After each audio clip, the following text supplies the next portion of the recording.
रात का सन्नाटा चारों ओर फैला हुआ था। ट्रक हाईवे पूरा सुनसान था।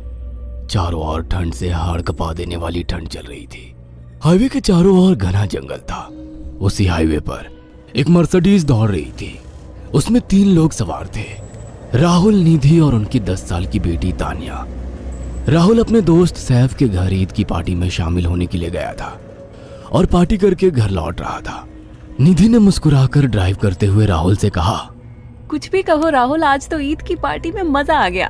हाँ, मेरा दोस्त बहुत ही बिंदास और हंसी मजाक करने वाला व्यक्ति है। मैंने देखा उसके घर पर शहर की एक से एक बड़ी हस्ती थी, मगर फिर भी वो उन सबको इग्नोर करके हमें इम्पोर्टेंस दे रहा था। हाँ, देगा क्यों नहीं, आखिर मेरा दोस्त जो है। सच में राहुल, अमेरिका से इंडिया लौटकर बहुत अच्छा फील हो रहा है। वैसे तुम्हारा दोस्त सचिन अभी तक नहीं आया अमेरिका से? निधि की बात सुनकर राहुल चौंक कर बोला, ओह शिट यार, उसका फोन आया था कि वो इंडिया आ रहा है। उसने बोला था कि मुझे एयरपोर्ट पर पिक कर ले। निधि बहुत नाराज होगा वो। कोई बात नहीं, उससे बोल देना कि तुम्हें बिल्कुल याद नहीं रहा और फिर तुम्हें सैफ की इनवाइट की हुई ईद पार्टी में भी तो शामिल होना था। निधि ने इतना बोला ही था कि उसकी बेटी तानिया ने अपनी माँ की ओर देखकर कहा, मुझे भूख लगी है माँ, और प्यास भी। तानिया की बात पर निधि ने बुरा सा मुंह बनाकर उसकी ओर देखकर कहा, पार्टी में तो इतना खाया था तुमने, फिर भी भूख लगी है? निधि की बात पर तानिया ने मासूम सा चेहरा बनाकर कहा, कोई बात नहीं मम्मी, मुझे पानी ही पिला दीजिए। कितनी बार बोला है मुझे मम्मी मत बोला करो। पानी अभी नहीं है, आगे जाकर कोई शॉप पड़ेगी तो बोतल खरीद के दे दूंगी।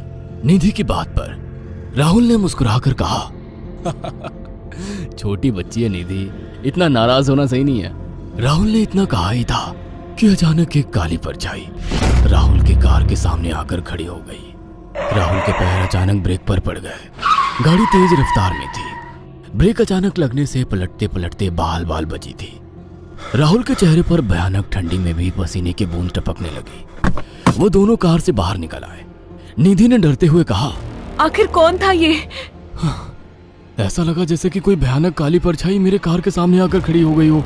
वो दोनों काली रात के सन्नाटे में इधर उधर देखने लगे। तभी निधि को एक घने पेड़ के पास 2 चमकीली हुई आंखें दिखाई दी। उसकी आंखें बिल्कुल भेड़ियों की तरह लग रही थी।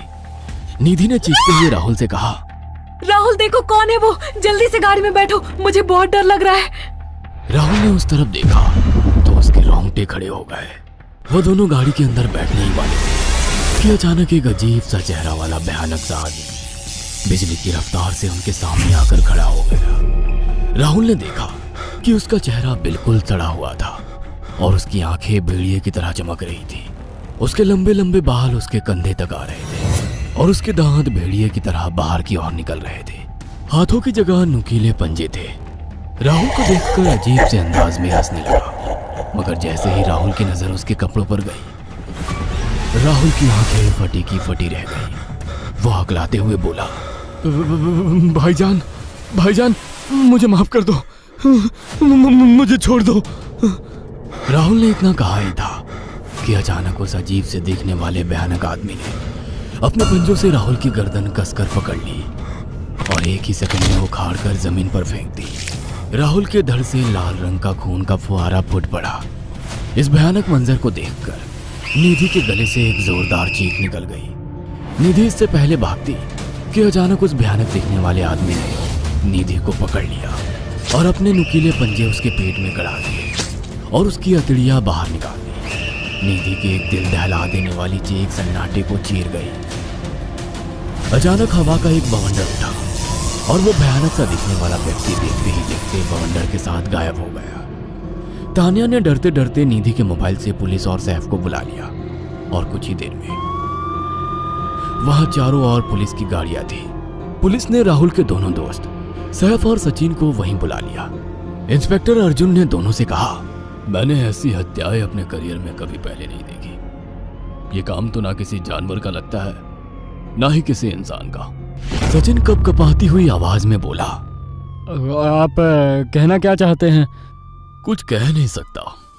जिस किसी ने भी इन दोनों को मारा है उससे एक बात तो साबित होती है कि वो इन दोनों से हद से ज्यादा नफरत करता था। अब सारी सच्चाई तो यह बच्ची ही बता सकती है। इतना बोलकर इंस्पेक्टर अर्जुन तानिया के पास चला गया जो बेहद डरी हुई थी। तानिया ने आंखों देखी सारी घटना इंस्पेक्टर अर्जुन को बता दी। तानिया की बात सुनकर इंस्पेक्टर अर्जुन कंफ्यूज चेहरा लेकर मोबाइल पर किसी से बात करने लगे। सचिन इंस्पेक्टर के पास आ गया और सैफ भी डरता हुआ इंस्पेक्टर अर्जुन के पास आकर बोला, क्या हुआ इंस्पेक्टर? तानिया ने क्या बताया? उसने जो बताया वो काबिले यकीन नहीं है। उसकी बात पर किसी भी तरह से यकीन नहीं किया जा सकता। फिर भी कुछ तो बताया इंस्पेक्टर। हाँ, उस बच्ची के मुताबिक एक भूत ने निधि और राहुल को बड़ी बेदर्दी से मारा है। इंस्पेक्टर की बात सुनकर दोनों बुरी तरह से चौंक गए। क्या मतलब है इस बात का? बच्ची बेहद डरी हुई है। हम आगे की तफ्तीश जारी रखेंगे। निधि और राहुल तो चले गए, अब तानिया को मैं रख लूंगा। नहीं, राहुल मेरा अच्छा दोस्त था। तानिया अब मेरे साथ रहेगी। देखिए, बच्ची के माँ बाप अब इस दुनिया में नहीं है और आप दोनों भी शादीशुदा है। मुझे नहीं लगता कि आप दोनों बच्ची की सही से देखभाल कर सकते हैं। मेरी कोई औलाद नहीं है। मैंने अपनी पत्नी को फोन कर दिया है, वो भी IPS ऑफिसर है। ये बच्ची आज से मेरे साथ रहेगी। उसका मासूम चेहरा मेरे दिल में उतर गया है। अब तुम दोनों जा सकते हो। पूछताछ के लिए मैं जब भी तुम्हें बुलाऊं तुम दोनों आ जाना। इंस्पेक्टर ने ये बात बोली ही थी कि अचानक वहां पर मौसम बदल गया।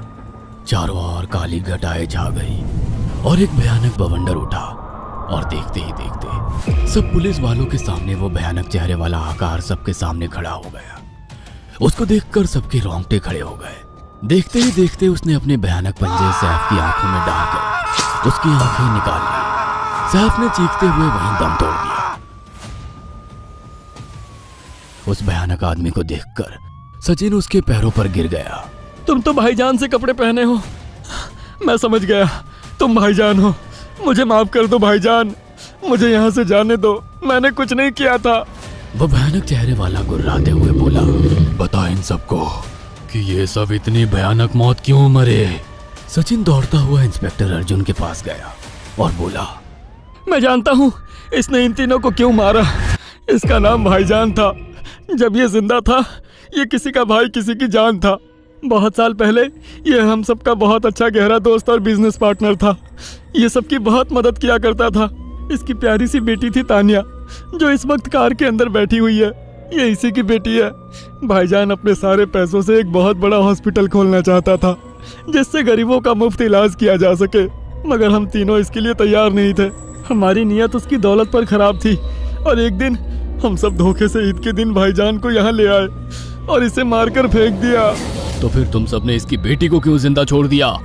हमें बाद में पता लगा कि भाईजान ने सारी जायदाद अपनी बेटी के नाम कर दी है, इसीलिए हमने भाईजान की पत्नी को भी मार दिया।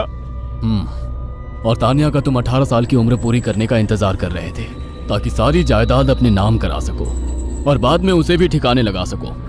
इसी के लिए तुम दोनों इस मासूम बच्ची को अपने साथ रखने की जिद कर रहे थे। जी, आपने बिल्कुल सही कहा। हम तानिया को भी इसी जगह लाकर मार देते। सचिन की बात सुनकर इंस्पेक्टर अर्जुन की आंखों में खून उतर आया। इंस्पेक्टर अर्जुन के कुछ कहने से पहले ही भाईजान बिजली की रफ्तार से इंस्पेक्टर अर्जुन की आंखों के सामने से सचिन को पकड़कर ले गया और उसके शरीर के टुकड़े टुकड़े कर दिए और हवा में उठे एक तेज बवंडर के साथ गायब हो गया। सारी घटना इंस्पेक्टर अर्जुन की आंखों के सामने हुई थी। तानिया को इंस्पेक्टर अर्जुन और उसकी पत्नी ने अपनी बेटी की तरह पाला। अगर आपको हमारी ये कहानी पसंद आई हो तो इसे लाइक और शेयर करना ना भूलें। साथ